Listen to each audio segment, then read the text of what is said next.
नमो बुद्धाय, जय सम्राट, जय भीम, जय भारत। मैं हूं प्रदीप मौर्य, आप देख रहे हैं न्यूज 7 भारत। आज इस न्यूज रिपोर्ट के माध्यम से हम जानेंगे,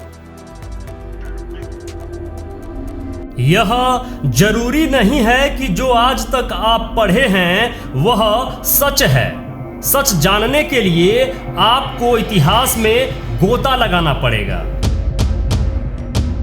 जैसे एक सच से आज आपको रूबरू करता हूं। जैसे गौतम बुद्ध धम्म के संस्थापक नहीं थे। मैं फिर से कह रहा हूं, गौतम बुद्ध धम्म के संस्थापक नहीं थे, बल्कि गौतम बुद्ध धम्म के प्रवर्तक थे। और आपको एक बात यह भी बता दूं कि सिंह लिखने की परंपरा, जो सिंह लिखते हैं, यह गौतम बुद्ध से ही शुरू हुई है।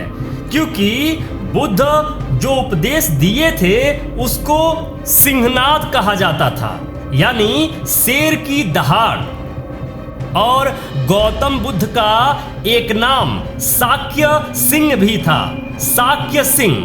इस न्यूज रिपोर्ट को अंत तक देखिएगा, आपके सामने बहुत सारी ऐसी गुत्थियां सुलझ जाएंगी जिससे आज तक आप परिचित नहीं थे। गौतम बुद्ध ने सारनाथ में जो प्रथम धर्मोपदेश दिया था उसे धर्म चक्र प्रवर्तन कहा जाता है, जिसे सिंहनाद भी कहा जाता है, यानी शेर की दहाड़ भी बोला जाता है। गौतम बुद्ध को बौद्ध धर्म का संस्थापक नहीं बल्कि प्रवर्तक कहा जाता है। उन्होंने धर्म चक्र का प्रवर्तन किया था, अर्थात फिर से चालू किया था। आपको यह भी जानना जरूरी है कि भगवान गौतम बुद्ध से पहले 5 बुद्ध गुरु का पुरातात्विक प्रमाण अशोक के शिलालेख में मिल चुका है। सम्राट अशोक ने अपने शिलालेखों में 4 से 5 गौतम बुद्ध से पहले हुए बुद्धों का प्रमाण अंकित कराया है। बुद्ध से पहले 27 बुद्ध गुरु कह सकते हैं जिन्हें का जिक्र बौद्ध ग्रंथ में उपलब्ध है। 28वें बुद्धों में चौथे बुद्ध दीपंकर थे और 28वें बुद्ध गौतम बुद्ध थे। 6ठी शताब्दी ईसा पूर्व में गौतम बुद्ध हुए और दीपंकर बुद्ध उनसे 24 पीढ़ी पहले सिंधु घाटी सभ्यता के समय हुए। फाहियान जब भारत आए थे तो वह दीपंकर बुद्ध को पुष्पार्पण किए थे, जिसका उल्लेख नगार जनपद में किया गया है, अर्थात चौथे दीपंकर बुद्ध की पूजा का उल्लेख किया गया है। अनेक चीनी यात्रियों बौद्ध भिक्षुओं ने 28वें बुद्ध से पहले बुद्ध गुरु की पूजा का वर्णन किया है। आज के नेपाल में निगाली सागर में अशोक द्वारा 3री शताब्दी ईसा पूर्व के शिलालेख में 23वें बुद्ध कोनागमन बुद्ध का उल्लेख किया गया है। सम्राट अशोक ने वहां यात्रा करके स्तूप का निर्माण भी करवाया था और वहां पर एक अशोक स्तंभ भी बनवाया था, जो आज भी वहां आप देख सकते हैं टूटी हुई अवस्था में। अब इन 4 बुद्धों का कालक्रम और उनका जन्मस्थान भी जान लीजिए।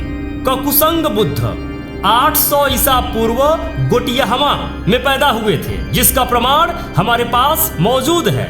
कोणागमन बुद्ध 800 से 740 ईसा पूर्व निगलियाहमा में पैदा हुए थे। कश्यप बुद्ध 740 से 60 यानी 680 ईसा पूर्व टडवा में पैदा हुए थे। तथागत बुद्ध यानी गौतम बुद्ध 680 से 60 साल यानी 620 ईस्वी पूर्व लुम्बिनी में पैदा हुए थे। अब कुल मिलाकर 28 बुद्ध हुए। 28 बुद्धों में चौथे दीपंकर बुद्ध थे और 28वें बुद्ध गौतम बुद्ध थे। 6ठी शताब्दी ईसा पूर्व में गौतम बुद्ध हुए और दीपंकर बुद्ध उनसे 24 पीढ़ी पहले सिंधु घाटी सभ्यता के समय हुए थे। 28 बुद्धों में से 2 बुद्धों का बोधि वृक्ष पीपल है, एक दीपंकर बुद्ध और दूसरा गौतम बुद्ध का। सिंधु घाटी सभ्यता में पीपल वृक्ष की पवित्रता की जो धाक है वह गौतम बुद्ध के कारण नहीं है। मैं साफ साफ कहना चाह रहा हूं, जिसको आप समझिए कि सिंधु घाटी सभ्यता में जो वहां पे इतनी सारी पीपल के पत्ते की आकृतियां पाई गई हैं वह गौतम बुद्ध के कारण नहीं पाई गई हैं। असल में यह कलाकृतियां दीपंकर बुद्ध को समर्पित हैं। यह दीपंकर बुद्ध के नाते यह पीपल के पत्तों की कलाकृतियां बनती थीं सिंधु घाटी में। फाहियान ने दीपंकर बुद्ध को भी पुष्पार्पण किया था, जिसका उल्लेख नागर जनपद में किया गया है। आश्चर्य की बात यह है कि नगार जनपद सिंधु घाटी सभ्यता का क्षेत्र है। अब इस बात से उन लकड़बग्घों को, उन बेवकूफ़ों को यह जवाब मिल गया होगा जो यह कहते हैं कि गौतम बुद्ध बनने के बाद बुद्ध हुए, लेकिन बुद्ध पहले हिंदू थे। तो उन मूर्खों को यह जान लेना चाहिए कि बुद्ध को जब बुद्धत्व प्राप्त हुआ उससे पहले भी गौतम बुद्ध बौद्ध ही थे। वह उनसे पहले हुए 27 बुद्धों की परंपरा का पालन करते थे और तब ना हिंदू धर्म था, ना इस देश में पाखंडी थे। और बुद्ध के साथ जो पाखंडियों का मेल जोल दिखाया गया है, यह बाद में पाखंडियों को बुद्ध के समय में स्थापित करने का षड्यंत्र है। मैं दावे से कह सकता हूं कि जिस समय गौतम बुद्ध थे उस समय भारत देश में या बुद्ध के संपर्क में या आसपास एक भी पाखंडी नहीं था। ना उनका ग्रंथ था, ना वो थे, और ना ही उनका कोई रीति रिवाज नियम था। इसीलिए गौतम बुद्ध के जो फादर इन लॉ थे यानी ससुर जी थे, उनका नाम सुपबुद्ध था।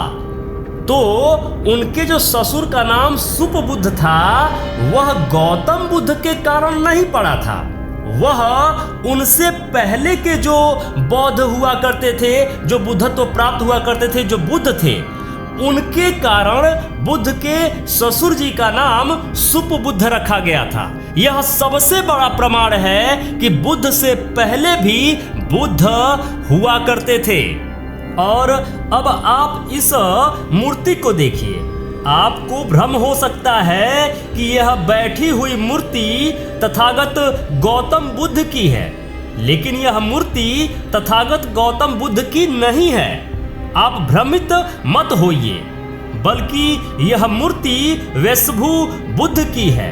वैश्वभु बुद्ध 24वें बुद्ध थे, जबकि तथागत बुद्ध 28वें बुद्ध थे। चौकी पर ध्यान से देखिए, चौकी पर तथागत बुद्ध के नहीं बल्कि वैश्वभु बुद्ध के प्रतीक बने हैं। यह प्रतीक चिन्ह गौतम बुद्ध के लिए इस्तेमाल नहीं होता था। यह प्रतीक चिन्ह 24वें बुद्ध जो वैश्वभु बुद्ध थे उनके लिए प्रयोग में लाया जाता था और उनके बाद भी प्रयोग में लाया जाता था।